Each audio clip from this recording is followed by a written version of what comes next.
తోటాయి గోను పువ్వులు మిలమిల విరిసే వాడవాడంతా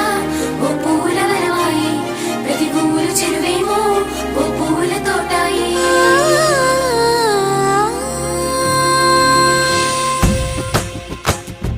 పచ్చ పచ్చని పల్లె పచ్చని పల్లె మబ్బుల్లో లేసింది వాకిళ్ళు ఊడ్చి ముగ్గులు పెట్టింది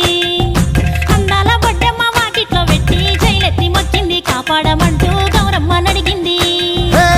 ఆడబిడ్డలు ఇంటింట నిందే అమ్మ నాన్న గుండెంతో పొంగే సత్తి పిండి సకినాలు చూస్తే నోటి నిండా ఊరిల్లూరే పొద్దు పొద్దున్నే తమ్ముళ్ళు లేచి పూల కోసం బయలెల్లి ఉరికే శాపపరిచి వాకిళ్ళలోన చెల్లెళ్ళంతా బతుకమ్మ పేర్చే